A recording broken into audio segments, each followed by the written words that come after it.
कैसे देखते हैं, क्या कहेंगे? इतना बड़ा हमला इजराइल की तरफ से किया गया है। बेशक ये बड़ा हमला है, लेकिन कायराना हमला है। हमारे जो रीढ़ की हड्डी है वो तो हमसे दूर हो गए। बहुत ये समझ लीजिए कि दिल में वो तकलीफ़ है कि बयान नहीं कर सकते हम लोग। इजराइल जो रावण है और डोनाल्ड ट्रंप जो है ये वक्त का यजीद है, इन दोनों ने मिल के ऐसा काम का अंजाम दिया है। आयतुल्लाह खामनेई जैसे शख्सियत को जो उसने धोखे से मारा है, शहीद किया है, मारा नहीं शहीद कहूँगा मैं, बेशक शहीद हुए हैं आप दिलों में ज़िंदा रहते हैं। वक्त जो पड़ेगा तो सबसे पहले मैं सीना तान के खड़ा होऊंगा इजराइल और अमेरिका के खिलाफ अपनी शहादत पेश करने के लिए। देखिए, तमाम लोग इकट्ठा हैं और अपनी नाराज़गी जाहिर कर रहे हैं अमेरिका और इजराइल के ख़िलाफ़। एक बड़ा नुकसान कौम को हुआ है, कैसे देखते हैं, क्या कहेंगे? इतना बड़ा हमला इजराइल की तरफ से किया गया है। बेशक ये बड़ा हमला है, लेकिन कायराना हमला है। जिस तरीके से अमेरिका और इजराइल ने करतूत किया है ये आज पहली बार नहीं है। इससे पहले भी गज़ा में आप देख सकते हैं, फ़लस्तीन में देख सकते हैं, इराक़ में देख सकते हैं। इससे पहले जो है तमाम दुनिया के ऐसे जगह हैं जहाँ पे। और एक बात और मैं कहना चाहूँगा कि ये जो अमेरिका जो कर रहा है ये आज पहली बार नहीं है, क्योंकि अमेरिका तो वैसे भी जो आतंक को पालता है, आतंक का अड्डा है, ठीक है ना। दूसरों को, दूसरे मुल्कों को ये कहता है कि वो आतंकी हैं और उसी बहाने उन पर हमला करता है।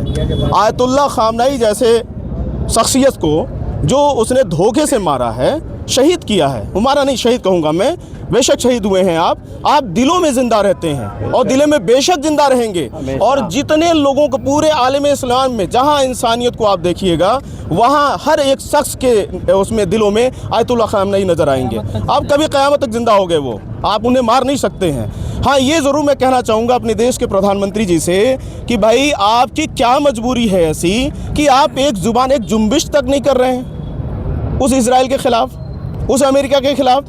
इतना बड़ा टैरिफ लगा दिया। हालांकि प्रधानमंत्री इजराइल के दौरे पर थे, जब वो लौटे हैं उसके एक दिन बाद हमला हुआ है। उन्होंने फादरलैंड भी कहा इजराइल को। जी बिल्कुल, नहीं उनके फादरलैंड हो ही सकते हैं ना भाई, जो जैसा है उसको वैसा ही चाहिए ना। भारत का स्टैंड ऐसा रहा नहीं था, नहीं रहा।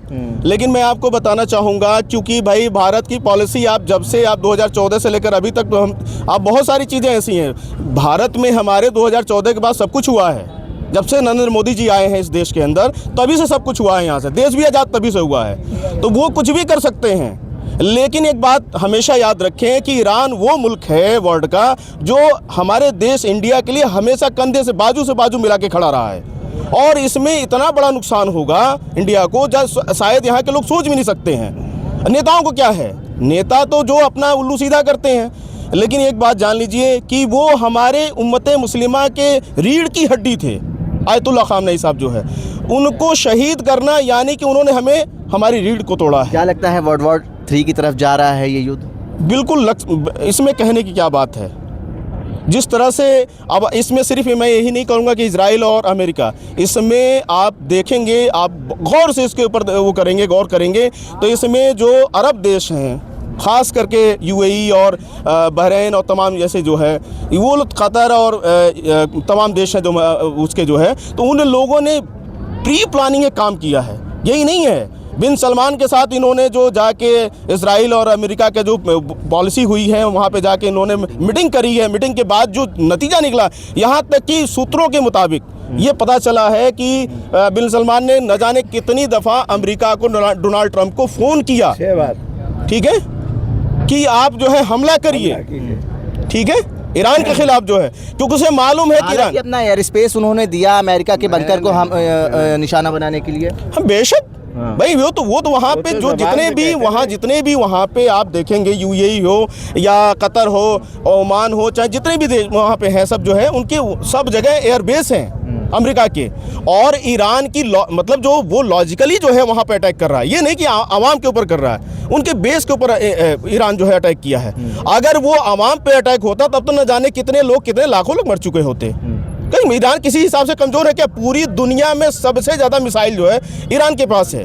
लेकिन ईरान क्या चाहते हैं कि इंडिया का क्या स्टैंड रहना चाहिए? इंडिया के स्टैंड भाई मेरे यही रहना चाहिए कि कम से कम हमारे देश के प्रधानमंत्री जी कुछ तो बोले। उनके देश की आवाम इंतज़ार कर रही है। हम भी भले ही हम अल्पसंख्यक हैं तो क्या हुआ, हम भी तो इस देश के, इस मुल्क के हिस्सा हैं। क्या हम लोगों का हक नहीं है?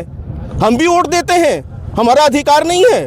आप एक बार नहीं बोल रहे हैं, हमारे इतने बड़े सुप्रीम लीडर की हत्या हो गई, शहीद कर दिए गए, आप जुम्बिश नहीं कर रहे हैं। कैसे प्रधानमंत्री हो भाई कि आप अपनी जुबान से एक हलक से अपनी आवाज़ नहीं निकाल रहे हो, एक संवेदना नहीं व्यक्त कर सकते हैं? क्या ऐसा नहीं है कि आने वाले वक्त में कुछ इंडिया के साथ ऐसा हो सकता है? नहीं हो सकता है। इतना बड़ा टैरिफ लगा दिया डोनाल्ड ट्रंप ने, एपस्टीन फाइल में न जाने कितने लोगों का नाम आया हुआ है।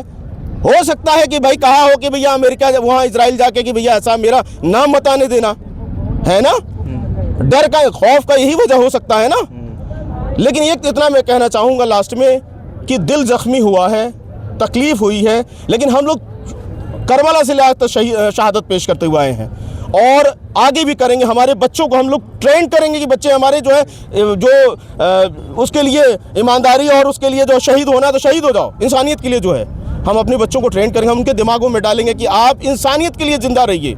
इंसानियत का कोई धर्म, कोई मजहब नहीं है, क्या हिंदू, क्या मुस्लिम, क्या ईसाई, क्या कोई और धर्म, कोई धर्म नहीं है। इंसानियत का कोई धर्म हो ही नहीं सकता। अब कैसे बदला लेना चाहते हैं? इतने बड़े नुकसान का कैसे भरपाई होगी? इतने बड़े नुकसान के ऐसे ही भरपाई होगी कि हमारे पास, हम तो मजलूम हैं भाई, हमारे पास तो अल्लाह के दुआ के सिवा, उस माबूद के आगे रोने के सिवा क्या है? हाँ, वक्त जो पड़ेगा तो सबसे पहले मैं सीना तान के खड़ा हूँगा इजराइल और अमेरिका के खिलाफ अपनी शहादत पेश करने के लिए। और सारे उम्मतें मुस्लिमा के लोग जो भी हैं वो बेशक जो है अपनी शहादत पेश करने के लिए खड़े हो जाएंगे। आप देख सकते हैं इतनी भीड़ है, और जब से ये सुना है लोगों ने, कोई सो नहीं पाया है। कोई रमजानुल मुबारक का पाक महीना चल रहा है, ये इतना घिनौना काम वही कर सकता है जो वक्त का यजीद हो, जो वक्त का दज्जाल हो, जो वक्त का क्या कहते हैं उसे, जो फिरौन जो है, वक्त का फिरौन है, ये रावण है वक्त का। ये रावण जो है ना, ये रावण जो है, ये रावण ने काम किया है जो है। इजराइल जो रावण है और डोनाल्ड ट्रंप जो है ये वक्त का यजीद है। इन दोनों ने मिल के ऐसा काम का अंजाम दिया है।